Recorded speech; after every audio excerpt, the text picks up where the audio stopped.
In the vast stillness of rural Montana, a reclusive war veteran rescues a broken dog from a quiet shelter, unaware that the animal is part of a buried military experiment.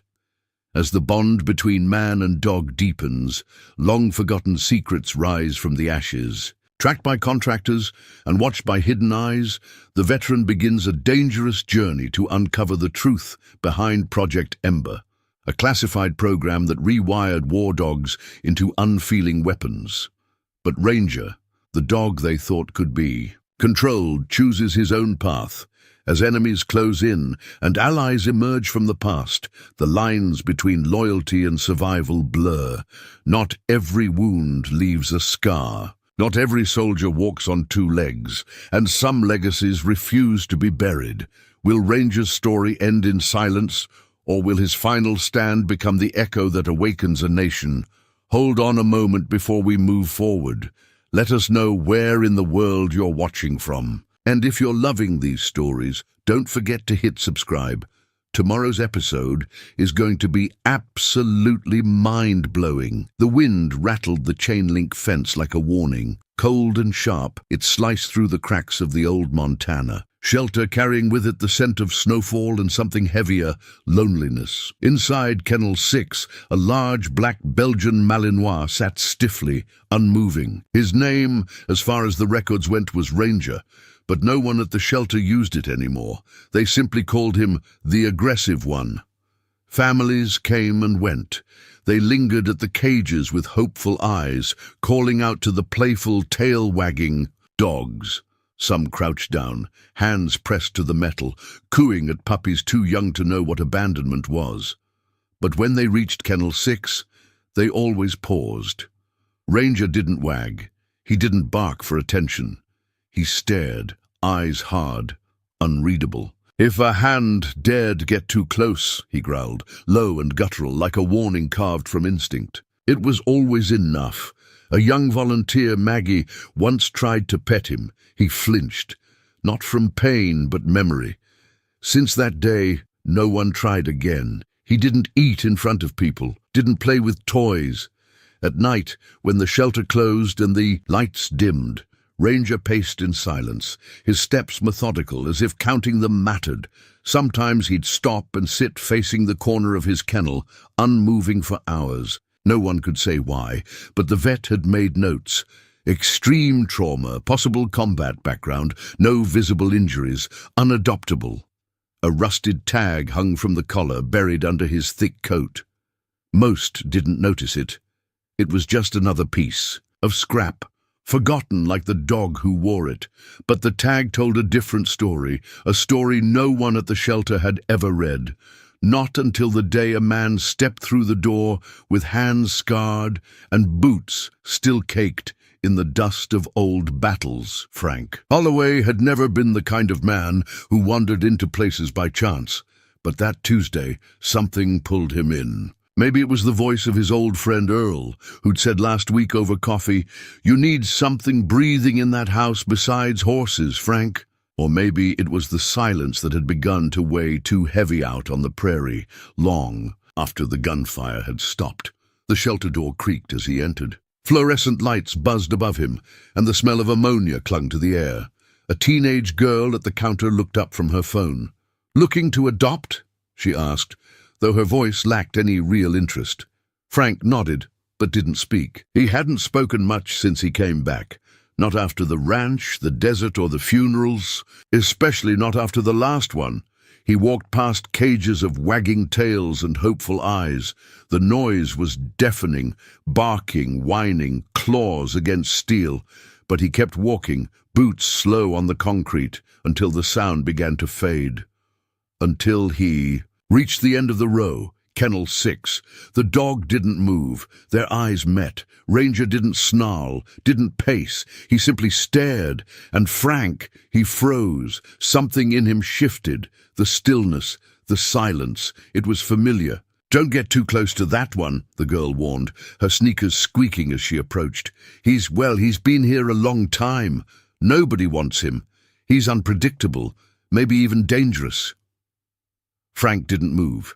His eyes narrowed. On the collar, Something glinted beneath the fur. He knelt slowly, ignoring the girl's protests, and gently reached through the bars. The tag was old, crusted in rust. Answered once. A long, low sound. Frank stiffened. It wasn't the usual bark. He lifted the rifle and scanned the ridgeline. Nothing moved. Then a second bark, closer this time. Not Ranger. Another dog. Familiar, but not the same. Frank turned back, heart shifting in his chest. He walked fast, rifle at his side. At the edge of the barn, Ranger was standing now, tail high, body angled toward the woods. Bravo stood behind him, alert. Both dogs facing the same direction. A shape appeared near the edge of the trees, thin, mud-covered, limping. Another dog. Frank lowered the rifle. Elaine stepped out onto the porch, already reaching for her jacket. Frank stared at the animal as it approached. Its ears were torn, fur patchy, one eye scarred, but it moved with purpose. Toward the porch, toward the dogs. Ranger didn't growl. He stepped forward. The stranger dog collapsed at the bottom of the steps. Frank knelt beside it, his hands moving. Instinctively, he found the tag buried in the matted fur.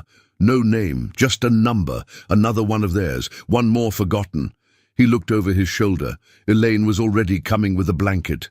Inside that night, Ranger lay close to the new arrival, as if shielding him. Bravo rested nearby, head up. No one slept. Frank stood at the window long after midnight. He knew there would be others. Some wouldn't make it this far. Some wouldn't be able to be saved. But he also knew this wasn't just about Ranger anymore. It never had been. It was about what came next, not vengeance, not exposure, but healing, and maybe, if they were lucky, something like peace. I never thought we'd see this. You earned it, Frank said. He did. A little boy approached Ranger slowly, his hand half raised. The dog looked up at Frank, then at the boy, and held still. The boy crouched beside him, ran his fingers down Ranger's back, then turned to look up at the statue.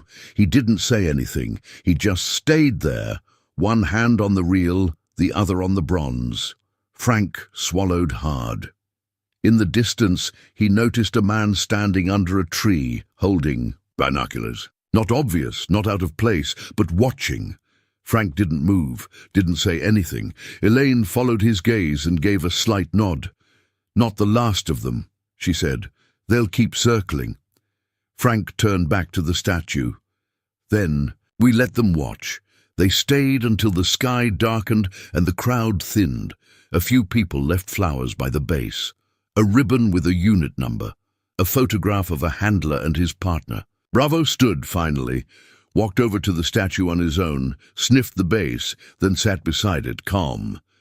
It wasn't until they were almost to the truck that Frank noticed someone had placed a second plaque at the edge of the garden. Smaller. Simple. Every family rejected him, until one didn't. He ran his fingers over the words and looked down at Ranger, who watched him with quiet eyes, ears soft, tail still. That night, back at the cabin, Frank sat on the porch with Elaine while the dogs dozed in the grass. The stars were coming out one by one, cold and clean above the ridgeline. A breeze carried the scent of pine and rain. Elaine sipped from her mug. You ever think about how close we came to losing him? Frank nodded. Every day. But we didn't. No. She set the mug down, leaned forward. So now what? Frank looked out across the field. Now, we make sure they never do. It again. He didn't mean just to Ranger. He meant the others, because the world had a short memory for what it broke, but not everyone had forgotten. The ranch was quiet again. Spring had begun to spread across the fields, softening the hard lines of winter, filling the pastures with pale green and the air with the scent of damp earth. The porch boards creaked under Frank's boots as he walked out with a cup of coffee. In hand, steam curling upward into the early light. Ranger was already at his usual spot near the steps, head resting between his paws, eyes half-lidded but alert. Bravo dozed nearby, stretched long in the sun. Inside, Elaine was reading the draft. Aloud, her voice even but warm. Frank leaned against the railing, listening to her finish the last paragraph of what would be the book's epilogue. It had taken months, compiling reports, building the timeline, giving names to shadows. But now, it was real. The story was no longer just theirs to carry. The manuscript's title was simple. Every family rejected him. It was Ranger's story, but not just his. It was the story of all the others too, those who had been built for violence, then left behind. Those who had served without question, who had endured beyond the mission. Elaine stepped onto the porch and handed Frank a worn envelope. The publisher's check. He barely glanced at it. "What are you going to do with it?" she asked. "Send it back," he said. "Or forward, I guess. There's a rehab facility in Virginia, one for retired K-9s. Quiet place, needs funding." Elaine smiled. He'd like that. Ranger's ears flicked, but he didn't lift his head. That afternoon, Frank drove into town. Not because he wanted to, but because the sheriff had asked. A local paper wanted a photo, something for the community board. There was a ceremony planned, a small one, for the library's Veterans Wall. They were adding a new section, not for men, not for battles, for dogs. He didn't stay long. He stood for the photo, shook a few hands. When someone asked him to speak, he gave them a single sentence. He wasn't trained to love, but he did it anyway. Back at the ranch, Ranger was waiting at the gate. Frank opened it slow and let the truck roll in. The dog stepped aside, then trotted after him toward the barn. Frank didn't call, didn't need to. The sun was low when he walked out to the field, rifle in hand. Just routine now. Habit. He made the loop past the outer fence, checked the cameras. The lights. They hadn't been triggered in months, but the tripwire stayed. On the hilltop, he stopped and looked out across the valley. Distant barks echoed from the trees. Ranger, from somewhere below. Low. "Just tired? Resigned?" "Where?" Frank asked. "Arizona. Private facility outside Tucson. Off the grid, but not for long." They left the next morning. The drive south was hotter, drier, quieter. They stopped only for gas and water. By the time they reached the edge of the facility's surveillance range, the sun was already low. The perimeter was surrounded by chain link and motion lights. No signs, no guards visible. But Elaine confirmed activity from her signal scanner. Drones, wireless cameras, encrypted radios. Frank parked a half-mile out. They approached on foot. Ranger led the way. Through a broken fence near the drainage ditch, they slipped onto the property. The buildings were low, flat-roofed, steel and concrete. Elaine stayed outside to monitor signals while Frank moved inside. He didn't carry a weapon, just a key card from the lockbox and a flashlight covered in red tape. Inside, the air was thick with ammonia and something worse, fear. He passed empty kennels, a medical bay with restraints bolted to the floor, shelves of chemicals labeled only by codes. And then, behind a rusted door, he found the dogs, 3 pens. The first was empty. The second held a brown shepherd with its back turned, barely breathing. The third, Bravo 9, stood and locked eyes with Frank. No growl, no step forward, just stillness. Frank crouched low and held his hand to the mesh. "It's over," he said. "You're not alone." Ranger appeared in the doorway, and that's when the change happened. Bravo 9's ears shifted. His body relaxed just slightly. His eyes flicked from Frank to Ranger and back again. Recognition. Frank opened the gate. Bravo didn't rush out. He stepped forward slowly, carefully, sniffed Ranger's shoulder, then lowered his head. Outside, Elaine called.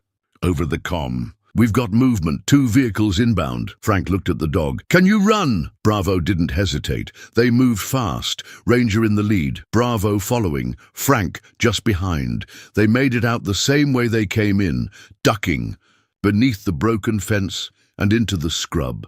Elaine waited with the truck already running. No time for questions, no time for thanks. By nightfall, they were 3 dogs again. 1 new, 2 known. Frank watched them from the tailgate, Ranger resting. Beside Bravo, both dogs breathing steady in the cool desert air. Elaine sat nearby, tapping at the laptop, already erasing traces of their path. "They'll come after us," she said. "They already were." Frank reached down and ran his fingers through Ranger's fur, then over to Bravo's neck.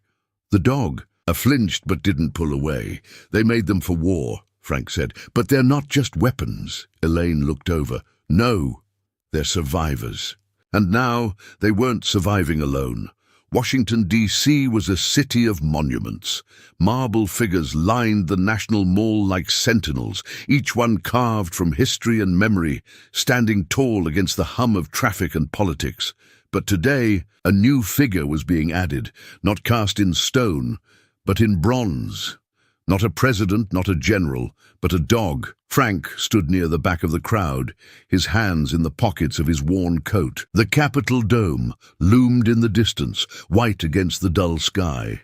A chill ran through the spring air, more wind than cold. Elaine stood beside him, shoulders square, her expression composed, but her fingers tugged at the cuff of her sleeve. Every few seconds, Ranger sat between them, still and observant. Bravo rested farther back under the shade of a tree, head on his paws, his leash loosely tied to a bench. The statue was modest, just over life-size, positioned in a low garden, where schoolchildren could walk right up and touch it. Ranger had stood for the mold months earlier. They hadn't known how to pose him at first. Sitting felt too tame, barking too aggressive. So they'd captured him in a quiet stance, standing, ears forward, as if hearing something no one else. Good? At the base of the bronze, a plaque had been carved. He was made for war, but he chose to heal. There were no microphones, no speeches. The event wasn't listed on any schedule, but the people who needed to be there had shown up. Veterans, handlers, families of dogs that hadn't come home. A few senators in plain suits lingered at the edges. No cameras, not this time. Frank watched the crowd from behind his sunglasses, letting the moment settle in. It felt strange, right, but strange. Elaine exhaled, her breath sharp. Close enough to reach the main house on foot, far enough to feel like her own space. She kept mostly to herself, working long hours in front of a battered laptop, compiling files, old communications, names. She didn't say it aloud, but Frank knew what she was doing, tracking the rest of them, the other dogs. The program hadn't stopped with Ranger. That was clear now. It was early evening when the call came from Texas. Frank answered, expecting another spam dial or a wrong number. Instead, the voice on the other end was raw, hushed. "There's one more," the man said. "Down here. Amarillo. Shelter. They took him last night." Frank stood still, the floor cold under his bare feet. "Who took him?" "Don't know. Black SUV, government plates. No badge, no warrant. They just showed up, said he was property. Dog's name was Bishop, real quiet, never caused trouble, until he started growling at helicopters." Frank's hand clenched the phone tighter. "You're not the only ones on their radar," the man said. "Watch yourself." The line went dead. Frank didn't tell Elaine that night. Not yet. She looked tired. She was doing enough, but the weight in his chest returned. The same heaviness he'd carried in war zones, waiting for a convoy that might never come. Waiting for an order that made no sense. The next morning, he found footprints at the bottom of the south fence line. Not fresh, not obvious, but there. One of the tripwires had been cut, not triggered, just clipped. Whoever had been there knew what to look for. He didn't say anything, just repaired the line and reset the alarm. That night, someone left a dead bird on the porch. Not mangled, just placed. Frank picked it up without a word and buried it near the barn. It wasn't until the next day that the real message came. Ranger paced the house in the early afternoon, unsettled. Frank followed him to the back door, where a smudge of red had been sprayed on the wall. The paint was fresh, still sticky. 4 words again, but not the same ones carved into the barn weeks ago. "You're not done yet." Frank stood there a long time. Elaine saw it when she came over that evening. "They're watching," she said. "I know. They're testing the ground. waiting for us to relax. Frank looked toward the ridge, where the light was starting to fade. Then we don't relax. Elaine handed him a list. Names, locations, coordinates. She had narrowed the remaining dogs to 3. One was likely gone. One was Bishop. The last, unknown. They're not just covering their tracks anymore, she said. They're trying to rebuild. Frank sat at the table, running his hand over the edges of the list. They're still trying to get it right, she nodded. And if they do, next time they won't stop with one dog. Ranger sat beside the door, staring out at the fading. Son, still, alert. Frank looked down at the note again. Not done yet. He folded the list and tucked it into his pocket. Then we don't let them finish what they started. The truck rolled west before sunrise, headlights slicing through the morning fog that blanketed the Montana plains. Frank drove with one hand on the wheel, the other resting loosely over a printed map folded 3 times too many. Ranger sat in the passenger seat, ears twitching with each bump in the road. Elaine rode in the back seat with her laptop open, a series of coordinates glowing faintly on the screen. They hadn't spoken much since leaving the house. The silence between them wasn't cold, it was focused. They reached the safe house in Colorado just after dusk the following day. It was a farmhouse like Frank's, but long abandoned, its windows boarded and the barn half collapsed. It didn't look like a place where anything still lived. But it had heat, a roof, and more importantly, information. The contact Elaine had spoken with wasn't there, but what he'd left behind was. Inside a metal lockbox buried beneath the floorboards, they found surveillance footage, grainy images pulled from stolen feeds, shelter pens, concrete kennels, handlers in black uniforms moving with practiced indifference. 3 dogs were marked. One matched Bishop. The second, they didn't know. The third made Frank go still. The ears, the eyes, the scar across the muzzle. Another Ember dog. Elaine zoomed in, voice low. This one was listed as Bravo 9. Same imprinting patterns as Ranger. Same exposure to the override loops. Frank stared at the screen. The dog didn't look hostile. Footage from the drones, medical logs, after-action reports. Together, it looked less like a theory and more like a confession signed in blood. Frank checked the perimeter one more time. Every camera still worked. The lights would trigger at the edge of the fence line. The shotgun was clean and close, but this wasn't about holding them off anymore. It was about telling the story before the silence swallowed it again. Elaine finished copying the last drive and passed one to Frank. You sure about the reporter? Frank nodded. She's real. She's been burned before by the DOD. She's not going to blink at this. Elaine leaned back in the chair. When they find out it was you who leaked it, they'll come. They already did. Frank walked into the kitchen and picked up the phone. It was a satellite line, old but secure. He dialed a number. 1 ring, 2. A woman's voice answered. You still interested in stories that get people killed? Only if they're true, she said. Frank didn't bother with introductions. I'm sending you a package, 3 drives. Everything about Project Ember, Operation Wild Iron, and the dog they didn't want anyone to find. There was a pause. Who are you? Just someone tired of watching good things get buried? He gave her the drop coordinates and hung up. Elaine watched him from across the room. You're really going to do it. Frank sat down and rubbed his eyes. It's not about me. Later that afternoon, they drove an old pickup to the county line and left the envelope taped inside a rusted mailbox on a service road. It would be gone by nightfall. 2 other copies were dropped at post offices 2 counties over. One went straight to a congressional oversight office in D.C., the other to a military watchdog group known for naming names. By the time the sun dipped low, it was out of their hands. The fallout began the next morning. It started small, an anonymous upload, to a whistleblower site. Then came the forums, the dark corners of veteran networks lighting up with recognition. Former handlers, retired MPs, techs who remembered dogs that didn't come home. Within hours, it was everywhere. The tags, the command notes, video footage of Ranger running drills in conditions no animal should have survived. And then the interviews. started. Elaine did the first one, her voice quiet but unshaken. She didn't name names. She didn't need to. The story did that for her.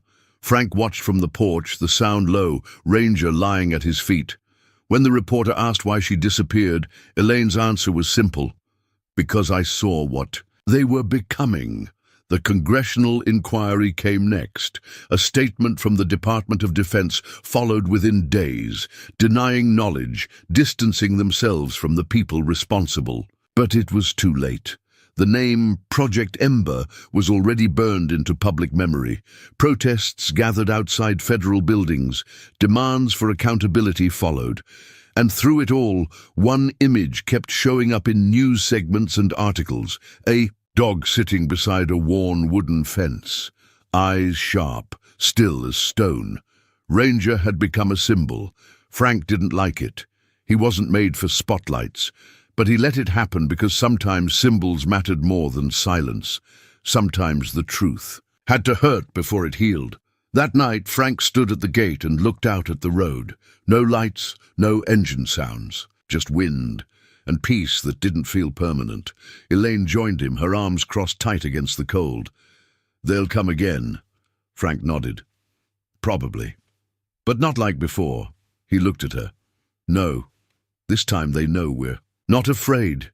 She looked down at Ranger, who sat between them, breathing slow, calm. They wanted him forgotten, she said. Frank ran a hand over the dog's back. Then they picked the wrong house. The ceremony was held under a pale morning sky, outside the Capitol building, where the flag hung still and the cameras were already humming before the first name was called. Frank stood off to the side, away from the crowd, his suit borrowed, his posture stiff with discomfort. The sling was gone now, so were the bruises, but something deeper in him had stayed sore. Beside him, Ranger sat perfectly still, black coat brushed clean, silver hairs now showing more at his chin and chest. He wore no muzzle, no collar, only a dark ribbon around his neck with the medal resting just beneath it, bronze polished, stamped with the seal of the Department of Defense and the words, "Service Beyond Duty." It was the first medal ever issued to a classified K-9. Elaine stood on the other side, her expression unreadable as she scanned the rows of folding chairs. And the faces of senators, aides, reporters. Most of them looked eager. Some looked uneasy. A man in a press suit approached the microphone and cleared his throat. His voice was practiced, solemn. Today we honor a veteran whose record was hidden for too long. One who served without question, endured what no animal ever should have, and emerged not just intact, but loyal. There was polite applause. The words sounded clean, neatly prepared, sanitized. But Frank wasn't listening to the speech. His eyes were on Ranger, who sat without flinching, without blinking, his gaze forward. The man continued. This medal represents more than service. It represents sacrifice.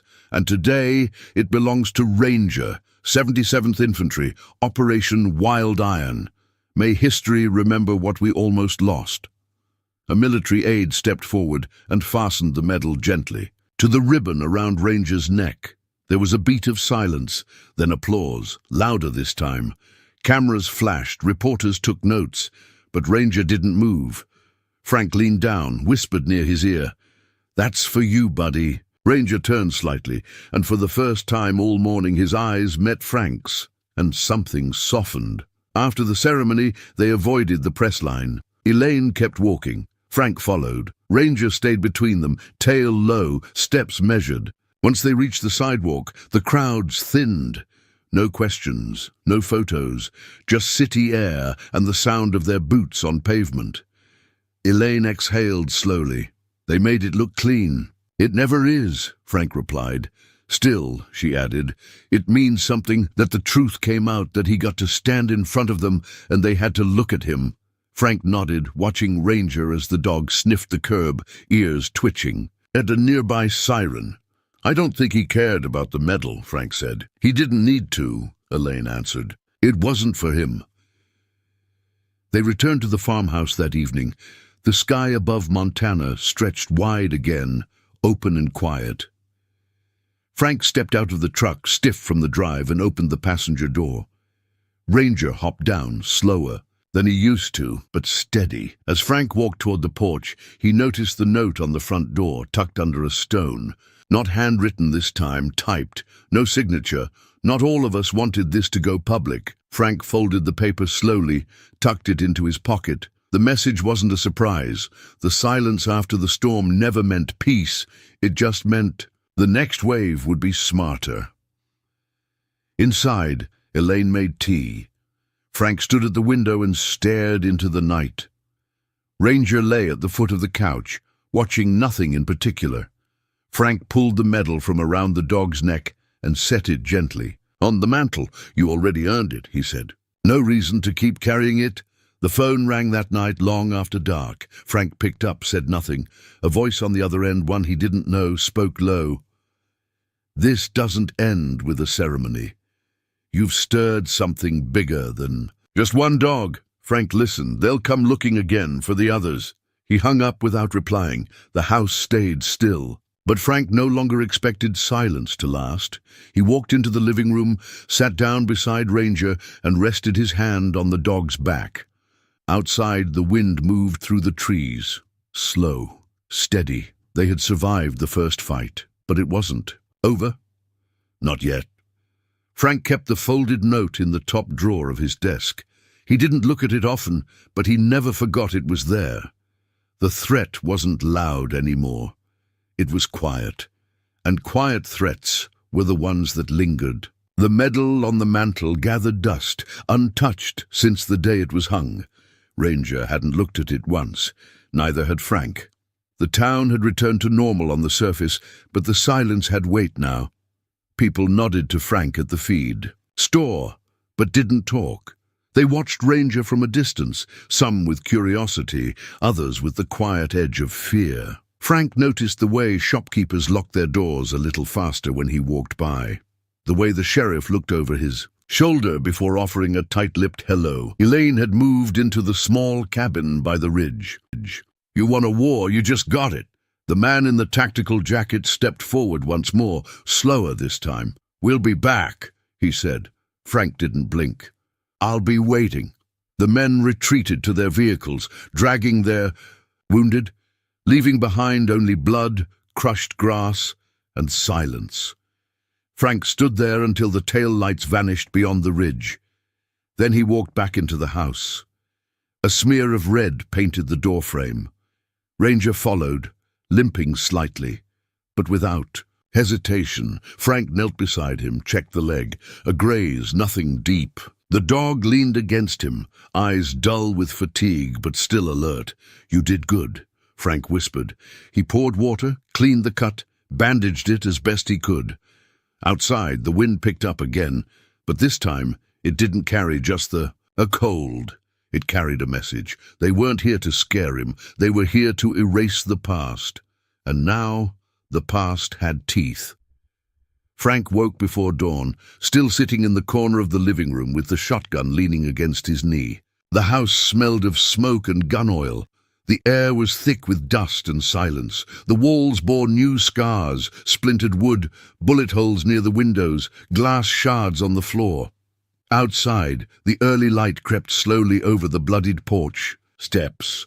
Ranger stirred beside him, lifting his head with effort. The bandage on his leg held firm. The limp was still there, but it hadn't stopped him from pacing half the night. Every time Frank closed his eyes, Ranger was at another window, watching the tree line. They hadn't spoken since the shooting. Stopped. Words didn't seem necessary anymore. Frank made coffee, slow and mechanical. He added wood to the fire, patched what he could of the broken doorframe. The ground was drying outside, leaving behind boot prints and blood.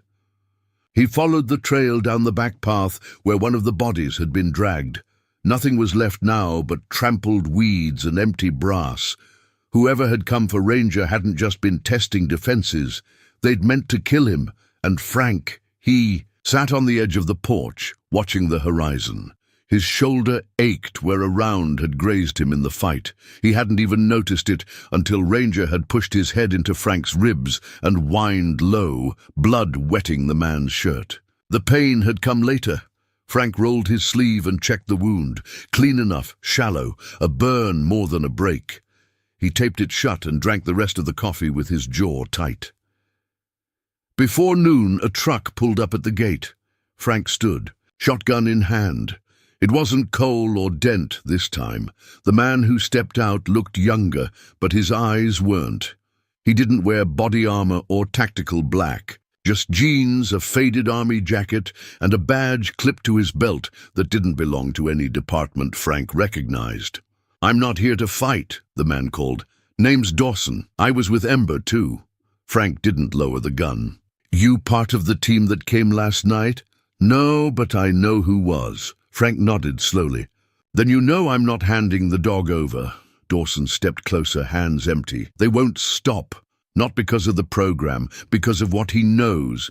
They did more than obedience work. They tested response memory, put dogs in blackout situations, made them act on pure conditioning. That dog didn't just serve, he survived." Frank kept his eyes on him. "Why are you here?" Dawson pulled something from his jacket, an old photo, a group shot, uniforms, dust, a kennel in the background. Frank recognized the woman standing in the center. Elaine Rowe. "She's alive," Dawson said. "Off-grid. Disappeared after the trials. They told her he died in the desert." Frank stepped off the porch. "She asked me to find out if the rumors were true. She thinks about him every day. Blames herself."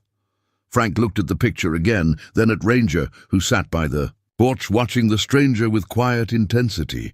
"She know they're trying to kill him?" Frank asked. "She suspects. But she's not the only one they're watching." Dawson looked up the road, then back at Frank. "I'd get ready if I were you. Last night was a warning shot. The next won't be." He handed Frank a slip of paper. "A location, a name." Then he turned and walked back to his truck without another word. That night, Frank took Ranger out to the pasture and walked the perimeter again. They didn't talk. They didn't stop. When the stars came out, Frank stopped beneath the tall oak at the edge of the ridge. He looked out at the hills, where headlights had flickered days before, and whispered just loud enough for the wind to carry it. "They want a war." Ranger didn't bark. He just leaned forward slightly, his body alert, and waited. Frank reached down and placed a hand on his head. "Then we give them one." The hospital smelled like bleach and old linen, too clean for a place where pain lived in every hallway. Frank sat in the corner of a private room with one arm in a sling and a bandage wrapped around his ribs. Ranger lay on the floor beside him, his eyes half closed but never fully asleep. The nurse had tried to keep the dog out. Frank hadn't argued. He just opened the door and waited. Ranger came in anyway, lay down, and refused to leave. No one tried again. Outside, rain streaked the windows. The sound was soft, steady, like breath against the glass. Frank hadn't said much since the police had cleared the scene at his property. 4 bodies, no IDs, no affiliations. The report said nothing. The deputies asked questions but didn't press too hard.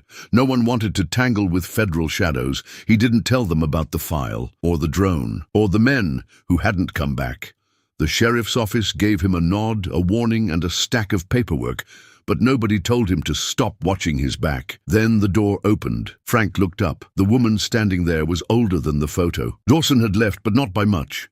Her hair was grey now, tied back in a low knot, but her eyes were still sharp. Still steel. She didn't speak at first, just looked at him. Then her eyes dropped to the dog. Ranger lifted his head. He didn't growl, didn't bark. He stood slowly, walked to her, and stopped a few inches away. The tension in his body was still there, but something else bloomed beneath it. Hesitation, recognition. Elaine Rowe knelt to the floor, her hands shaking. "Hey, boy," she whispered. Ranger stepped forward, almost uncertain. Then he pressed his head into her chest and stayed there. Frank looked away. Elaine didn't cry. But the silence between them stretched so long and thick it might as well have been sobbing. Ranger made a sound that Frank had never heard before. A low, guttural whimper. Not pain, not fear, grief. Elaine held him for a long time before speaking. "I thought he was dead." "They said the same about you," Frank said. She nodded, brushing her hand down Ranger's back. They told me he didn't survive the collapse of the compound. They gave me a medal and reassigned me to desk work. I left 6 months later, couldn't sleep, couldn't stop hearing the recordings they played in the debriefings, dogs screaming, men lying. They used him, Frank said, turned him into something they couldn't control. Elaine met his eyes. He fought it. He still is. She stood, legs stiff, and walked to the window. They're not done. You know that, don't you? Once they know I made contact, they'll come harder. They can't let it leak. Not what they did, not what they turned those dogs into. Frank nodded. Then we hit first. Elaine turned, surprised by the calm in his voice. We've got the files, Frank added. Everything, logs, orders, behavioral data, enough to make it stick. The world doesn't know who Ranger is, but they will. You'll never get it out in time, she said. They'll bury it in red tape. You'll disappear before the ink dries. Then we send it everywhere at once. Elaine studied him for a moment. You're serious? I've had men die for less than this. I'm not letting them erase. Him. Or you. A long pause stretched between them. Then she smiled, faint but real. I never thought anyone would care. I didn't either, Frank said. But here we are. She sat down beside the dog again, her hand resting on his shoulder. Ranger closed his eyes. Frank looked at both of them, the woman who raised the dog from nothing, and the animal who had survived the worst of what man could build. I think we've got one last fight in us, he said. Elaine looked up. Then let's make it count. The living room table was covered in documents. Ranger lay near the fireplace, resting his chin on his paws, his eyes following every movement Frank made. Elaine sat beside the open laptop, her fingers moving, fast, copying data onto 3 flash drives. The file Frank had hidden beneath the floorboards was now spread wide. Classified orders. Frank turned on the field radio, static crackling through the speaker. He adjusted the dial slowly, searching for something, anything. On a low band, he caught a voice. Target confirmed. Location remains stable. Second team en route. Turned it off. They were coming. He walked out to the porch with a cigarette he hadn't meant to smoke and leaned against the rail. The stars were out, cold and bright. You ready for this? He asked softly. Ranger sat beside him, ears tilted back, eyes scanning the dark. Neither of them needed to speak. They just were. Inside, Frank stared at the folder one last time before tucking it into a fireproof box and locking it beneath the floor. Then he sat in the old armchair by the window and rested the shotgun across his lap again. Tomorrow would be different. Tomorrow, the war would start. And this time, he wouldn't be the one running from it. The first sign came just after midnight. The wind had died, leaving the night heavy and breathless. A low hum carried over the ridge, followed by the distant crunch of tires on gravel. Frank didn't move from the chair. He listened, counted the seconds between the sounds. 5 vehicles, maybe 6. No headlights, no engine revs, just the sound of quiet professionals doing something they'd done before. Ranger stood in the hallway, body low, ears flat, head turned slightly as if to confirm what Frank already knew. They were here. Frank rose and walked to the door. He didn't open it. He didn't need to. He flipped the switch on the wall and watched as the perimeter lights flared to life. A second later, motion sensors caught shapes moving at the far end. Of the field, just shadows against the floodlight wash, but moving wrong, like men who didn't belong here. He picked up the field radio and keyed the mic. Grid clear, perimeter lit. First contact confirmed. There was no answer. He hadn't expected one. The only one listening was already at his side. Ranger pressed forward to the door, tail stiff, nose high. Frank opened it just wide enough for the dog to slip through. He watched as the black figure moved through the open yard like a ghost, silent. Sure. Ranger took position behind the woodpile, eyes on the road. Frank stepped out next, shotgun in hand, moving slow, deliberate, every step practiced. The SUVs came into view one by one, engines low, lights still dark. They stopped just short of the gate. For a long moment, nothing happened. Then the driver's door opened. A man stepped out in a tactical jacket and jeans, his hand resting on a radio at his shoulder. Another emerged from the passenger side, holding a flashlight pointed toward the... He ground. Frank raised the shotgun. "You're trespassing," he called out. The lead man didn't flinch. He raised his empty hands. "Mr. Holloway, we just want the dog." Frank didn't move. "No one has to get hurt," the man continued. "But if you don't give him up, people will." Ranger growled from the shadows. "You don't want this?" Frank said. The man smirked. "You think this is some kind of standoff? It's not. This isn't personal. This is cleanup." Frank's finger brushed the trigger, then everything exploded. A second vehicle at the rear kicked on its lights, flooding the back pasture. Men in black moved fast. 3 on foot, one with a drone controller in hand. Frank fired first, the echo rolling across the field like thunder. The first man dropped. The others scattered, but not fast enough. Ranger lunged from behind the woodpile, hitting one low, driving him to the dirt. Frank moved back toward the house, firing once more before ducking behind the porch wall. Bullets snapped against the wood. Glass shattered inside. The farmhouse lights went out. Power cut. He cursed and moved to the side window, checking the tree line. 2 more figures flanked left, trying to circle toward the barn. Frank keyed the secondary breaker. Another set of motion lights flicked on, catching them in pale yellow light. One retreated. The other hesitated. Frank didn't. The man dropped before he could raise his weapon. Inside the house, the drone from the night before activated again, smaller, faster this time, sweeping low across the yard. Ranger barked once, a deep warning sound, and leapt. His jaws caught it mid-air. The device crashed into the dirt in a burst of sparks. Then, silence, not calm, just pause. Frank stood in the doorway again, shotgun lowered but ready. "Last chance," he called. But the ink had already blurred. The name at the top was Elaine Rowe. There were notes about her, too. How she'd fought against the changes, how she'd petitioned for Ranger's retirement, how she'd gone above her chain of command and vanished. Shortly after, the last line in her record simply read, "Location redacted, status off-grid." Frank stared at the words until they swam. He looked over at Ranger. "You remember her, don't you?" he asked. The dog didn't move, but something in his eyes changed. Just a flicker. Recognition. Grief. "She didn't give up on you," Frank said. "They erased her because she didn't follow the script." Outside, the wind picked up. The trees bent slightly at the edge of the field. A familiar weight pressed down on the air. Frank started gathering the pages.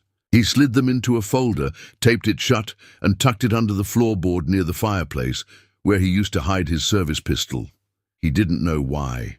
Instinct, maybe, or the certainty that things were going to get worse. That night, while checking the barn, he found something new, a drone, small, silent, still running when he found it wedged near the rafters. Its red light blinked softly in the dark, recording, watching, listening. Frank crushed it under his boot, metal snapping beneath the weight. He didn't tell Ranger, but he didn't have to. The dog already knew. Frank didn't sleep that night. Not really. He dozed in the chair by the front door, with the shotgun resting across his lap and one eye on the window. Ranger lay nearby, facing the opposite direction, back to the wall, guarding the rest of the house like a soldier watching. For movement through fog, neither of them said a word. They just listened. To the wind, to the creak of wood settling, to the weight of what was coming. By morning, Frank had made up his mind. He moved through the house with purpose, every motion calculated. First he boarded the broken barn window, then reinforced the locks on the doors. In the old cellar beneath the kitchen, he found the case he hadn't opened since his discharge. Inside, wrapped in oilcloth, were 2 more weapons, a dozen rounds of 12-gauge and a field radio. He laid it all out on the counter, inventorying each piece with the steady hands of a man who had built a life, trying to forget everything he now needed to remember. Outside, he strung wire through the tree line. It wasn't perfect, but it would. Trip someone if they weren't careful. At the south fence, he buried 2 pressure sensors he'd ordered years ago and never installed. He set up motion lights on the porch and mounted cameras near the gateposts. Ranger followed him through. Every step, silent and alert, responding to gestures more than words. It was like slipping back into a language they both had once known, but hadn't spoken in years. By noon, the house didn't feel like a home anymore. It felt like a post. Frank went inside and sat with a notepad. He began writing commands. Short, sharp phrases from the training manual, the kind burned into his brain. Then he whistled softly and called Ranger to him. "Sit," he said. Ranger obeyed. "Scan." Ranger turned his head left, then right, then back to Frank. The same motion. He had performed 100 times while clearing buildings overseas. Hold. The dog froze in place, unblinking. Frank nodded, lips pressed together. He tried another one buried deeper. 5-0, he said. Ranger hesitated. Then he lowered to the ground, rolled to his side, and lay still, feigning death. Frank closed the notebook. They had trained him beyond obedience. They had programmed him, but the dog still remembered, still responded, and that was both hope and warning. That afternoon, Frank stood at the edge of the property line with his binoculars. Down the road, a figure stood near the highway shoulder, just watching. No vehicle, no movement. The moment Frank lifted the lenses, the figure turned and walked away into the trees. He didn't follow, not yet. When the sun went down, the wind picked up. The temperature dropped quick, and the stillness that settled over the land didn't feel like peace. It felt like breath held too long. Frank made coffee, dark and thick, and sat at the kitchen table with the lights off. Ranger stood near the fireplace, then paced the hallway, then returned to the door. Every step was exact, every pause meaningful. They were waiting. Both of them.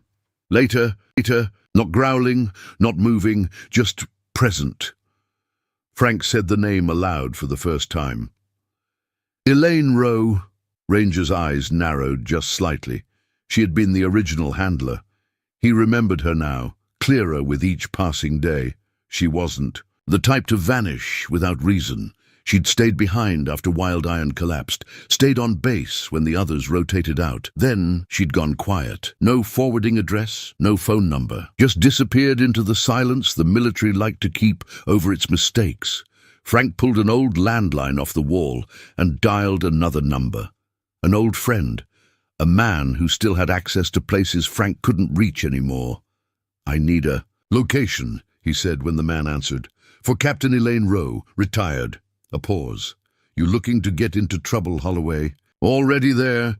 He gave the last 4 digits on the service record. The man whistled softly on the other end. "I'll call you back." He hung up. Frank stood and looked out the window toward the barn. The wind was pushing hard against the grass. Ranger was still there, guarding. That night, the quiet snapped. It was just past 2 in the morning when Frank woke to a sound he didn't recognize. At least, not immediately. A faint metallic rattle, like something brushing against the side of the barn. Then a scrape. Then a single low growl from outside. Frank grabbed the shotgun by instinct, slipping on his boots, his heart already moving before his feet hit the floor. He stepped onto the porch. Ranger was at the far end of the yard, crouched low, body stiff as iron, staring into the dark. Frank followed his gaze. Someone had been there, not long gone either. Frank found the marks himself, a set of footprints, pressed into the mud along the barn's north wall. Too clean to be accidental, too fresh to be old, and carved into the wood, deep, deliberate, ugly, were 4 words. "Monsters don't belong here." Frank stood over the carving for a long time, the shotgun at his side, the wind snapping at his jacket. He didn't call the police. He didn't report it. He just walked back to the house, stood in the kitchen, and watched Ranger lie down near the fireplace without closing his eyes. There wasn't going to be peace. Not now. But there would be answers, and Frank Holloway had run from enough ghosts in his life. Frank heard the truck before he saw it. A heavy engine, diesel-fed, moving slow up the gravel road like it didn't care about the dust it kicked up or the sound it made. It wasn't local, not the way the wheels rolled or the way the idle held too long before cutting off. He stepped out onto the porch, wiping his hands on a rag, and squinted toward the gate. Two men stepped out. They weren't wearing uniforms, but they might as well have been. The posture gave them away. Shoulders too square, steps too even. The kind of deliberate stillness you only learned in the field. Not soldiers, contractors, government ghosts. Frank said nothing. One of them smiled, the kind of smile that belonged in a poker game or a warning. "Mr. Holloway," the shorter one said, "we heard you've got something that doesn't belong to you." Frank didn't answer. Ranger stood in the doorway behind him, silent but upright, his eyes locked on the visitors. His body didn't twitch, but Frank could feel the tension roll off him like heat. The taller man glanced at the dog. "Name's Cole. My partner here is Dent. We worked with Ember, overseas." Frank didn't move. That program was shut down. Dent chuckled. "Yeah, funny thing about programs. Some of them never really end. They just get new names." Frank crossed his arms. "You drove all the way out here to tell me that?" Cole stepped closer, boots crunching the gravel. "We came to take him back. The dog. He was part of classified work, federal property." Frank shook his head. "That tag said do not separate." "You already did." Dent's smile faded. "You don't understand what you're dealing with. He's not just a dog. He was conditioned, neurologically, not just trained, modified. And it didn't all go according to plan." Frank narrowed his eyes. "He seems pretty damn steady to me now," Cole said, "but that doesn't mean it'll last." Frank felt his jaw clench. Dent pulled a file from the truck and dropped it onto the porch step. It landed with a soft thud. "Read it. You'll see that animal's not a survivor. He's a weapon they tried to perfect, and when it didn't work, they erased it. You think you're helping him, but he's remembering who he was." Ranger let out a low growl. It was quiet, controlled, but unmistakable. Cole raised his hands. "We're not here to make trouble, but we will be back, and next time we won't be asking nicely." The two men climbed back into the truck. The engine roared back to life, and within seconds they were gone down the road, a fresh cloud of dirt trailing behind them like an open wound. Frank didn't touch the file at first. He just stood there. Then slowly he knelt and opened it. Inside were photos, grainy black and whites from what looked like a compound in the desert. Dogs, lean and hungry-eyed, strapped into odd rigs. Ranger was in several of them, muzzle on, body wrapped in wires. One shot showed him lunging through smoke at a target dummy shaped like a man. Frank closed the folder before he got through the rest. Inside the house, Ranger sat in the center of the room, not by the door this time, just watching Frank, unmoving. Frank met his eyes. "They think you're a weapon," he said softly. "That's why they're scared, not because of what you've done, but what they did to you." He looked down at the folder again. "I'd be scared too." That night, Frank locked every door and moved his shotgun beside the bed. Ranger didn't sleep. He sat near the window, ears up, body still. Twice he stood and paced to the back door, then back to the front. The third time he stopped. Frank sat up in the dark. "What is it?" Ranger turned his head. A vehicle passed the ridge. No lights, no sound, but Ranger heard it, felt it. His ears pinned back, and he crouched low, eyes focused on a place beyond the glass. Frank walked to the window and looked out. Nothing but shadows and grass, but something was out there, and it wasn't done with them. Frank waited until morning to call Henry. He was an old friend, one of the last he trusted. They'd served together once, long ago, in a place most people couldn't find on a map and didn't want to. These days, Henry worked with records down at the VA in Missoula. Quiet desk job, deep clearance. Just enough reach to dig where others wouldn't. "I need access to any declassified Ember files," Frank said without greeting. "And anything they tried to bury along with it." A pause. "You sure you want to go down that road, Frank?" "Frank, looked out the window at Ranger, who was still posted at the fence line like he hadn't moved all night. "I'm already on it," Henry sighed. "Give me a couple hours." Frank hung up. He spent the morning in the barn, not working, just thinking. Ranger followed him out but didn't stray far.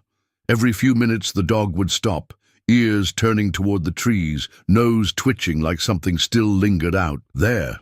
Maybe it did. By the time the call came through, Frank was sitting at the workbench with a wrench in his hand and a mind full of questions. "You didn't hear this from me," Henry said, his voice tight, "but I found something." The file came in pieces, scanned pages, fragments of reports, internal memos with entire paragraphs blacked out. Frank printed them all one by one and spread them across the kitchen table. Ranger sat nearby, quiet as ever, but his eyes never left the paper. The documents painted a story Frank hadn't expected. Operation Wild Iron was never just about reconnaissance or standard K9 units. It had been a testbed for something darker. Project Ember, a defense-funded program designed to enhance obedience through neurochemical alteration. Dogs were implanted with microstim devices tied to external command systems. The idea was to reduce hesitation, amplify aggression when needed, and remove moral instinct. They didn't just train the dogs, they rewired them. According to the logs, Ranger had been one of the first and one of the last. He'd shown unexpected resistance to behavioral override, one memo read. Strong bond with primary handler remains unbroken. Attempts to sever have led to erratic behavior. Recommend termination. Frank gritted his teeth as he read. There were after-action reports too, ones that described Ranger engaging threats with surgical precision, but also moments where he froze under stress, disobeyed direct commands, refused to attack. Too human, someone had scribbled in the margins. Frank didn't realize he was shaking until the coffee cup in his hand tipped, spilling cold liquid across a photo. He cursed, grabbed a towel. Someone whispered, "That's the dog from the shelter." Another said, "They shouldn't have let him out." The deputy's voice cut through. "I need you to step away from the animal." Frank didn't move. "You pull that gun, and you're gonna scare everyone here worse than he ever could." Reese glanced at the crowd, then slowly lowered his hand. "Take him home," he said. "Now, before someone decides to make this worse." Frank nodded once. He turned, leash still slack, and walked away. Ranger followed, calm, quiet, but the tension hadn't left his body. By the time they got home, the video was already online. Frank sat at the kitchen table, phone in hand, watching the shaky footage. A little girl approaching, a frozen dog, a deputy stepping forward. The captions were worse than the clip. War dog snaps at parade, shelter should never have released this animal. Who's protecting the town? Frank shut the phone off and tossed it across the table. By nightfall, the shelter that had released Ranger issued a statement. Words like reviewing adoption protocols and regret any distress filled the screen. Frank didn't sleep. Ranger didn't leave the front door. The next morning, a letter arrived nailed to the fence. No stamp, no envelope, just a single phrase scratched in thick, angry ink. Not welcome. Frank pulled it down and stared at it for a long while. He burned it in the fire pit without a word. Later that day, a call came from a number Frank didn't recognize. A voice answered. Quiet, apologetic. It was Maggie, the girl from the shelter. "I just wanted to say I'm sorry," she said. "They're blaming you, but it's not fair." Frank didn't reply. "They shut the shelter down," she added. "People are scared, and when people get scared, they go looking for someone to blame." Frank hung up. That night, as the wind kicked through the grass and the moon rose over the ridgeline, Frank sat on the porch steps with Ranger at his feet. He watched the shadows stretch across the field and listened for movement, for footsteps, for headlights. Because war didn't always come in uniforms and trucks. Sometimes it came in silence. Sometimes it came with a little girl's scream. And sometimes it came with a town that no longer remembered what loyalty looked like. For 3 days, Frank didn't leave the property. He spent the mornings walking the fence line with a hammer tucked into one hand and Ranger at his side, still silent, still watching. Some boards were mended, others were just checked and checked again. It wasn't about the wood. It was about the motion, the rhythm, the illusion of control, when the rest of the world had begun to spin too fast. The town was quieter now when it came up in the distance, but it wasn't peace. It was something else. The silence people fall into when they're deciding which side they're on, when they're watching to see if someone else will speak first. Frank knew the feeling too well. He'd felt it in forward bases and after ambushes when nobody said what they'd seen, but everyone knew what had happened. Ranger had stopped sleeping by the door. Now he stayed by the barn each night, posted like a statue just inside the frame. He barely ate. He barely blinked. It was as if the tension in town had bled out to the edges of the property, and the dog could smell it in the soil. Frank tried to work, but even the horses were uneasy. They flinched more, paced in circles, watched the horizon longer before grazing. On the third night, one of them kicked open a gate and bolted down the pasture.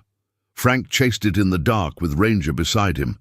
They got the mare back, but not before the fence had taken another beating. Back inside, Frank poured himself a shot of bourbon for the first time in almost a year. He sat at the kitchen table with the glass untouched and opened the folder again, the one marked Wild Iron. His contact at the VA had managed to dig deeper this time. The email was brief but came with scanned documents, faded names, redacted. Lines. Ranger hadn't just been assigned to the 77th Infantry. He'd been part of a subset known as Ember. No official existence, no public records. Only the words, prototype obedience neural trial, repeated over and over, buried under disclaimers. There was one phrase that stopped Frank cold. Do. Not reassign. Subject requires handler proximity for psychological stability. He looked up from the papers and found Ranger sitting there, watching him, he said. From that moment on, something shifted between them. The next morning, when Frank went to the barn, Ranger followed without hesitation. When Frank rode the tractor to the far pasture, Ranger trotted behind, weaving between grass and brush like it was second nature. He didn't bark, didn't chase deer, just followed. And every time Frank spoke, even if just to himself, Ranger listened. At the diner in town, people noticed. It had been months since Frank set foot in the place. But Earl had asked him to meet for breakfast, said he had something. That couldn't wait. Frank only agreed because Ranger had started to come when called, and somehow he trusted the dog more than anyone else in the world. They sat outside on the back patio, away from the tight booths and watchful stares. Earl brought black coffee and 2 plates of eggs and bacon. Frank picked at his food. Ranger sat beside his chair, silent, eyes sweeping every movement, every sound, like muscle memory he couldn't turn off. Earl glanced at the dog, then at Frank. "I'll be damned. He listens better than you do." Frank didn't laugh, but he smiled. "You're different, man," Earl said. "I ain't seen that look in your eyes in years. Hell, I thought I lost you." Frank sipped his coffee. "Still." "Here." Earl leaned forward. "You ever think maybe he's here for a reason?" Frank didn't answer right away, but when he looked at Ranger, he didn't see an animal anymore. He saw something else, something that had made it through hell and come out the other side, shaking, scarred, but breathing. That night, Frank pulled out an old book from a box in the attic. It was a training manual, thick and worn, from his time at Camp Lejeune. He sat on the porch steps, the book in one hand, a biscuit in the other. He whistled low. Ranger turned his head. Frank held up the biscuit. "Sit." For a second, the dog didn't move, but then, slowly, he lowered himself to the ground. "Frank." He blinked. He turned a page in the manual. "Stay," he said. Ranger held his position. Frank's throat tightened. His hand dropped slowly, offering the biscuit. Ranger took it without a sound. It wasn't just memory, it was training. It was something more. Someone had taught him this. Someone he still remembered. It started with whispers. At the feed store, folks spoke softer when Frank walked in. Eyes drifted toward the dog at his heel, then quickly away. When he passed the churchyard, old men paused their conversations. They didn't nod, they just watched. Ranger didn't seem to notice, or maybe he did, but didn't care. He kept close to Frank's side, steps matched, ears tuned to every passing sound. That morning, Frank stopped by the hardware store for nails and fencing wire. As he walked through the aisle, he heard someone mutter behind a shelf, "That's the dog from the shelter, the broken one." Another voice replied, "No, he's military. I heard he bit a handler overseas, got put down and somehow survived." Then laughter, nervous but there. Frank didn't say a word. He just gathered what he needed and paid in cash. As he left, the clerk behind the counter avoided his eyes. By the time he reached his truck, Deputy Kyle Reese was waiting by the driver's door. He wore mirrored sunglasses and a badge that sat a little too proud on his chest. His hand rested on his belt, fingers tapping near the holster. "Frank," he said casually, though his tone carried something else beneath it. "Heard you've got yourself a new pet?" Frank didn't answer. He opened the truck door. Ranger jumped in without a sound. "Didn't take you for the type to bring a war dog into town," Reese added. "That one there. He's not just any mutt, is he?" Frank met his gaze. "He's mine," Reese smiled thinly. "You know, we've got leash laws. Animal control's been asking questions. Folks say he growls when they walk past your fence, because they walk too close. Still, people are nervous, can't blame them. You bring a weapon into a quiet place, it's bound to stir the pot." Frank stepped closer. "That dog has more control than half the town." Reese's smile disappeared. "Just be careful. You're not in a combat zone anymore." Frank got in the truck and drove away, but the message had landed. That week, 3 more people approached him on his own land. One was a neighbor, Jim Tooley, who used to borrow tools and trade hay. Now, he stood at the edge of the property line, arms crossed. "You sure it's safe to have that animal around, Frank?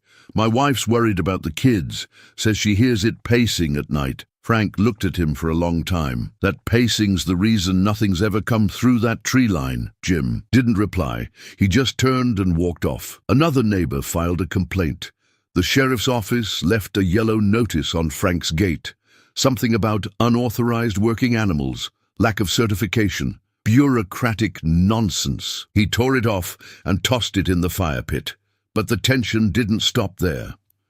One afternoon, as Frank worked by the barn, he heard a sharp crack, like a branch snapping, but cleaner. He turned fast. On the fence post near the north field, a fresh bullet hole had splintered the top rail. Ranger had already dropped low, eyes on the tree line, body tense. Frank scanned the horizon. Nothing, just wind and grass. A warning. 2 nights later, someone spray-painted the mailbox. Big red letters, sloppy and fast. "Put him down." Frank repainted the box the same day, not because he cared about the metal, but because whoever did it didn't know what it meant to earn survival. Ranger watched him paint in silence, sitting in the grass like a statue. Later that evening, they sat on the porch, watching the stars fade in behind the dusk. Frank reached down and rested a hand on Ranger's back. The dog didn't move, but his breathing slowed. "You didn't ask for this," Frank said. "None of it." Ranger lifted his head slightly, eyes scanning the edge of the woods. "They made you a weapon," Frank muttered, "then tossed you like a broken tool, and now they're scared of what they made." The wind picked up. Frank lit a cigarette, the first in years. "They're not scared because you're dangerous," he said. "They're scared because you remind them what they turned their back on." He exhaled and looked out at the fence line. "You survived something they don't understand, and people hate what they don't understand." The embers glowed softly. "In the dark." Ranger leaned his head lightly against Frank's boot. Neither of them spoke again that night. The morning was bright, too bright. The kind of day meant for parades, handshakes and paper flags waved by children who didn't know what they were cheering for. Main Street was lined with red, white and blue, little faces painted with stars, and small-town cheer forced through. gritted teeth. Frank hadn't wanted to go, but Earl had asked, said it would mean something to show up, said people needed to see him. Frank stood on the sidewalk near the old veteran's float, arms crossed, jaw tight. His boots were planted in the same place they always were, firm, silent. Ranger sat beside him, unmoving, a black shadow at his heel. The leash hung loose from Frank's hand, not because he needed it, but because some ordinance said he had to. The dog didn't tug, didn't fidget. He scanned the crowd the way Frank used to scan rooftops, alleys, windows with drawn curtains, always watching. It was all going fine until the girl ran up. She couldn't have been more than 6. Blonde braids, red dress, eyes full of sugar and noise. She broke from her parents, skipping forward, waving a tiny flag in one hand and a bright smile in the other. "Doggy!" she shouted. Frank didn't move fast enough. The girl reached out, hand extended, tiny fingers inches from Ranger's muzzle. The dog froze, body locked tight, ears pinned back, breath caught. Frank stepped forward, voice low. "Hey, don't..." "Too late," the mother screamed. Ranger didn't growl, didn't move, but the tension in his body was enough, the way his eyes fixed on the child's hand, not with violence, but with calculation, was more than enough for everyone nearby to see the worst. People backed away. Voices rose, phones came out. Frank stepped in, hand on the girl's shoulder, guiding her gently away. "He's okay," he said. "He didn't do anything." Deputy Reese appeared seconds later, one hand on the holster, the other already waving. "People back." His eyes were on the dog. "What happened?" he barked. "She ran up on him," Frank said. "He didn't bite, didn't touch her." The deputy stepped closer. "Is he trained to react like that?" "He's trained to survive." Reese pulled the safety strap off his holster. "I said," Frank repeated, his voice hardening, "he didn't do anything." By now, the cameras were rolling. Faces leaned in. Words started to spread before the truth had room to breathe. Into the trees, Frank followed. The trail was chaos. Twisted branches, broken underbrush, a path carved by panic. He pushed through it, heart pounding, lungs burning, until he saw him. Ranger was thrashing in a shallow ditch, his limbs jerking like he was trapped in a nightmare his body couldn't wake from. His teeth snapped at the air, his breath came in choking gasps. Lightning illuminated the dog's frame, soaked, shivering, lost. Frank dropped the flashlight and leapt into the mud. He tackled the dog sideways, grabbing him tight across the chest, locking his arms under the thick fur as Ranger bucked and twisted beneath him. A paw struck his chin. A tooth grazed his arm. "It's me," Frank whispered, gripping tighter. "It's just me." Ranger's body heaved. "You're not there anymore," Frank said, his voice low, broken by the wind. "You're not there. You're here. You're home." He didn't know how long they stayed like that, man and dog twisted in the wet earth. The storm raging overhead like war drums. But eventually, the fight went out of Ranger's muscles. His growls turned to whimpers. His body went slack. Frank didn't let go. He didn't let go until the thunder faded. Back at the house, the fire still burned. Frank guided the dog inside, both of them dripping, caked in mud and blood. He wrapped Ranger in an old wool blanket and laid him by the fire. The dog didn't resist. He didn't move at all. Frank toweled himself off in the hallway, breathing hard. His shoulder throbbed, and there was a cut above his eyebrow, but he didn't care. Not right now. He returned to the living room and sat on the floor beside the dog. "Whatever they did to you," he said softly, "whatever they left in your head, you're not alone in it." Ranger didn't respond, but when Frank stood to go to bed, something changed. The dog rose slowly, his eyes still guarded, his steps cautious. He followed Frank into the bedroom and curled at the base of the bed, not touching him but there. Frank lay back and closed his eyes, the sound of steady breathing behind him. No more pacing, no more guard duty. For the first time in years, they both slept. The frost hadn't yet lifted when Frank stepped onto the porch with a steaming mug of coffee in his hand.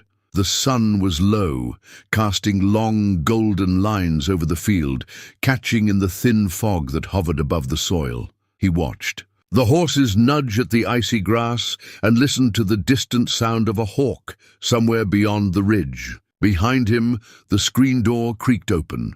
Ranger stood in the doorway. He didn't rush out, didn't bolt. He stood still, scanning the yard as if it were his first day on patrol. Frank didn't call him. He just waited. After a moment, Ranger stepped outside and sat beside him, his eyes alert but not frantic. It was the first time the dog had come out on his own. Frank took a slow sip and looked down. "Cold morning," Ranger blinked once. No growl, no flinch, just stillness. Frank didn't push. That was the thing about animals and people after trauma. Pushing only made them pull deeper into the dark. He'd learned that lesson the hard way. They spent the morning fixing a stretch of broken fencing near the southern pasture. Ranger followed him across the field, never more than a few yards away. At first, he just sat and watched while Frank worked. But as the hours passed, the dog started to move. He sniffed the posts, circled the tools. At one point, he even lay in the grass with his eyes on the horizon, like an old scout watching the tree line for movement. Frank hammered a nail into place and looked over his shoulder. "I used to do this with Sam," he said. "My dog from after the Gulf. Good nose, bad legs. Took a bullet saving my sorry hide." Ranger didn't look up, but his ears shifted toward Frank's voice. "I never told anyone that, not even my sister." He took a breath and moved down, the line hammering another post into the cold dirt. He kept talking about the fence, about the horses, about the VA check that hadn't shown up on time. And though the dog didn't answer, Frank didn't stop, because someone was listening. That night when a nightmare clawed through his chest and pulled him from sleep, Frank didn't wake up alone. Ranger was there, standing beside the bed, watching, with eyes that didn't blink. The dog didn't touch him, didn't make a sound, just stood there like he knew. Frank let out a breath he hadn't realized he'd been holding. "Good boy." When someone brought up a name that opened wounds better left stitched shut, Frank stepped away and picked up the satellite phone from the counter. He still had a few numbers, some old, some buried, but there was one he'd never erased. One that belonged to a man who owed him favors. He dialed, static, then a voice. "Frank, I need access to Wild Iron files," Frank said. No preamble. "Everything." A pause. Then, "Jesus, Frank, that op was sealed, buried under clearance levels you don't want to tangle with. What are you even talking about?" "I found the dog," Frank said. "He's here. I'm looking at him." Silence stretched out like wire. "You're serious. Dead serious." The voice dropped to a whisper. "Frank, that dog was flagged. He wasn't just recon. There were enhancements, unapproved trials, stuff I only heard rumors about. They shut it down for a reason." Frank gripped the phone tighter. "I want the handler's last known address. Elaine Rowe. Can you get it? I'll see what I can find. But Frank, be careful. If they find out he's alive..." Frank hung up. The rest of the day passed in quiet rhythms. Ranger followed Frank at a distance, never close, never far. When Frank hammered a new board onto the barn's west fence, the dog sat facing the hills, ears twitching at every gust of wind. When Frank checked the hayloft, Ranger waited at the base of the ladder, eyes scanning the tree line. He was watching for threats no one else could see. That night, Frank laid the photo beside the dog's bowl, just outside his reach. Then he returned to the living room, sat on the edge of the couch and waited. Ranger didn't approach it for hours, but just before dawn, Frank caught the softest sound, paws shifting, nails tapping wood. He glanced back in time to see Ranger nudge the photo with his nose, then settle beside it with a sigh so faint it almost wasn't there. It wasn't peace, but it was a start. The sun disappeared behind the hills, leaving the sky bruised and low. The house creaked softly in the growing cold, and inside, Frank lit the fireplace with slow, deliberate movements. Flames caught the kindling, licking up the dry logs until the room glowed in gold and shadow. Ranger lay in the corner, still as stone. He hadn't touched his food, hadn't moved since curling up beside the photograph. Frank sat in the armchair across from the fire, boots off, an old wool blanket draped across his legs. He held a book in one hand, but the pages stayed still. His eyes kept drifting toward the dog. He could feel the unease pulsing off Ranger like heat from an engine. Every noise drew his ears up, wood snapping in the fire, wind scraping the window panes, the distant groan of trees. There was no rest in him, no ease. Even now, safe and warm, he watched the door like a soldier still on post. Frank leaned forward and set the book down. "You don't sleep, huh?" he muttered. "Not when there's a door that's not locked, and a world that's still turning." Ranger shifted but didn't look at him.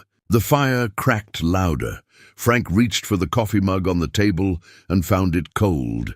He stood with a sigh and walked to the kitchen, the wooden floor whispering beneath his steps. He poured another cup, black and bitter, just the way he'd made it since he got back. Then the thunder rolled. It started far off, just a low tremor, but it grew fast, deep and rising, like something was coming straight out of the ground. The windows rattled in their frames. Lightning ripped across the dark fields outside. Frank looked up just in time to see Ranger rise with a violent jolt. The dog's eyes widened, his ears flattened, his chest heaved, then he bolted. Before Frank could move, Ranger was sprinting down. The hall, claws skittering on the floor. The screen door slammed open. A cold gust slammed into the house like a fist. "Damn it, Ranger!" Frank dropped the cup, grabbing his coat and flashlight in one fluid motion. He burst into the yard, barefoot, the gravel biting into his soles. The rain came down hard, sideways, soaking his clothes instantly. The beam from the flashlight swung wildly across the field. No sign of him. Frank moved fast, slipping through mud, calling the name he hadn't used in years. "Ranger! Ranger! Come back!" No answer, just the wind and the storm, the black of the woods ahead swallowing the world whole. He found the first paw prints near the barn, deep, frantic. They led straight into the hills behind the pasture. He grabbed the flashlight from the shelf and stumbled out into the night, the cold rain soaking him instantly. The yard was pitch black, and the wind ripped through it like a freight train. But over the wind, he heard it, heavy paws on wet ground, something crashing through the underbrush, frantic and wild. "Ranger!" he called, but the name got swallowed by the storm. He followed the tracks, slipping down the slope behind the barn, through the mud and cold, until he found him. Ranger was thrashing in the field, his body writhing like he was fighting. Invisible enemies, howling with a sound Frank hadn't heard since combat. Not barking, screaming. Frank didn't hesitate. He lunged, tackling the dog into the mud, wrapping his arms around the trembling mass of muscle and terror. Ranger snapped once, teeth grazing Frank's shoulder, but then something in him broke, and he went still. Frank held him, rain pouring over both of them, blood and water mixing with the mud. "You're safe now," Frank whispered into the dog's soaked fur. "You're safe now." The words were shaky, not because of the cold, but because he wasn't sure who he was saying them to, the dog or himself. Minutes passed before Ranger stirred. Not to run, not to fight, just to nudge his head softly into the crook of Frank's neck. By the time they made it back to the house, soaked and shivering, the storm had softened into a distant rumble. Frank dried Ranger with an old blanket and led him into the bedroom. Without a word, the dog climbed onto the floor beside Frank's bed and curled there, eyes never leaving the door. Frank lay back, eyes wide in the dark, the thunder echoing somewhere far off. For the first time in years, he wasn't alone. The morning light crawled through the broken window, casting fractured shadows across the wooden floor. Frank stood in the kitchen, one hand gripping a coffee mug, the other brushing mud from his pants. He hadn't said a word since sunrise. Across the room, Ranger lay curled at the base of the door, his eyes open but still distant, as if his mind were stuck somewhere far from Montana. The dog hadn't eaten, not last night, not this morning. Frank placed a bowl of kibble down gently and backed away, giving him space. Still nothing. Outside, the horses moved through the frostbitten field, steam rising from their backs. Life on the ranch didn't stop for trauma. Fences still needed mending, tools needed oiling. But Frank stood frozen at the table, his gaze fixed on that rusted tag he'd clipped from Ranger's collar the night before. 77th Infantry K9, Operation Wild Iron, do not separate. He'd stared at it for hours, like the words might rearrange themselves into something less impossible, but they never did. Wild Iron. Frank hadn't heard those words in years, not since the operation ended in fire and silence, not since half his unit disappeared into smoke, and the government buried everything under concrete and excuses. That dog, this dog, was there. It made no sense. Ranger had vanished during the second ambush, the one that shattered the squad. Everyone thought the K9 was gone too, killed in the chaos or lost in the retreat. But here he was, alive, breathing, changed. Frank walked over to the old chest in the hallway and pulled out a thick manila folder from the bottom drawer. Inside were clippings, letters, photographs, pieces of a past he'd never fully unpacked. He laid them out across the table, slowly, his eyes scanning names and faces that had long since faded into memory. He found the old unit photo, 12 men, 1 handler, and Ranger, smaller then but unmistakable, alert, proud, his ears perked, standing beside a woman in combat fatigues with a crooked smile and sharp eyes. Elaine Rowe, captain, handler, the only one who ever understood the dog better than the rest. Frank turned the tag over, then flipped the photo to its back. A date, a location, coordinates he hadn't thought about in over a decade. He ran his thumb over them like a prayer. The dog stirred near the door. A quiet grunt, a shifting of limbs. Frank glanced over. "You remember her?" he asked softly, holding up the photo. Ranger's eyes narrowed. His body tensed. He didn't growl, didn't move, but something in him changed, like a thread had been plucked too hard. Frank set the photo down, careful not to spook him. He knew that stare. He'd seen it in men during debriefings. But the letters were still there. 77th Infantry K9, Operation Wild Iron, do not separate. For a moment the shelter disappeared. The cold tile, the barking dogs, the fluorescent hum, all of it faded. Only the desert remained. The heat, the smoke, the screams, the explosion, and a dog, not just a dog, that dog. Frank stood, his chest tight. "I want him." The girl blinked. "Sir, I don't think he's not adoptable. He's not like the others."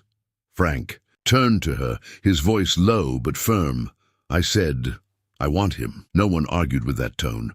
Papers were signed, rules bypassed with a few quick calls to someone higher up. The shelter director tried to warn him too. "He doesn't act like a normal dog," she said, eyeing the tag. "Doesn't trust, doesn't respond to anything.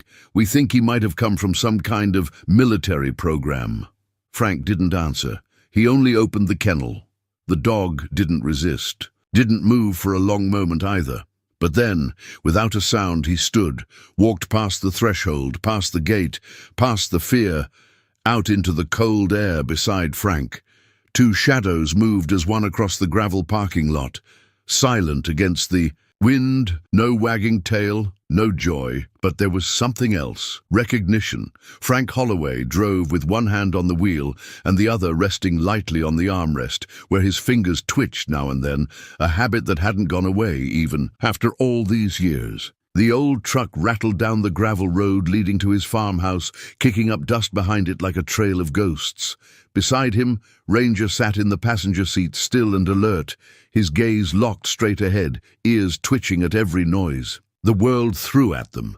They hadn't spoken. Not that Frank expected the dog to talk, but even the silence between them felt heavy, loaded. Frank wasn't sure if he'd done something good or something foolish. But when he looked at the animal sitting beside him, he saw something that couldn't be ignored, something wounded, hidden beneath years of training and hurt. The farm was a modest stretch of land tucked into the edges of Montana's endless plains. A few horses, a rust-red barn, broken fences, and a house with more years behind it than ahead. Frank pulled the truck to a stop beside the barn and cut the engine. Ranger didn't move. Frank got out, circled to the other side, and opened the door. Still nothing. "Out," Frank said quietly. Ranger slowly turned his head and stepped down. Not reluctantly, but with the kind of practiced control Frank recognized too well. The kind born from training you never asked for. He led the dog to the porch. The old screen door creaked open, and the scent of weathered wood, hay, and memories settled in around them. Ranger paused at the threshold. He didn't cross it. Instead, he scanned the doorframe, the corners of the porch, the empty sky. "You still doing sweeps?" Frank muttered under his breath. The dog finally stepped in. Inside, the farmhouse was simple. Worn rugs, aging furniture, a few framed pictures, all soldiers in uniforms, all gone now. Frank watched as Ranger moved through the space, slow and deliberate, like he was walking into hostile territory. He didn't sniff, didn't explore, just mapped the place with his eyes, then lowered himself into a silent sit in the corner of the living room. Frank poured himself a glass of water and sat opposite the dog, placing the glass down between them. Ranger didn't touch it. They stayed that way for hours. Just two shadows caught in different decades of war, breathing in the same quiet. When night came, Frank laid out a wool blanket beside the fireplace. Ranger didn't move toward it. Instead, he sat upright near the front door, eyes fixed on the threshold, guarding it like he'd been assigned. Frank stood in the hallway and watched him. He remembered men like that. Men who wouldn't sleep unless someone else did first. Men who came back, but never really came home. "Suit yourself," he muttered and went to bed. Sometime after midnight, thunder cracked in the sky, splitting open the stillness like a scream. The house trembled, then it came, the sound of shattering glass. Frank sat up, heart pounding. He didn't need to guess. He already knew. He ran barefoot down the hall and found the living room window broken wide, the cold wind howling through the jagged glass.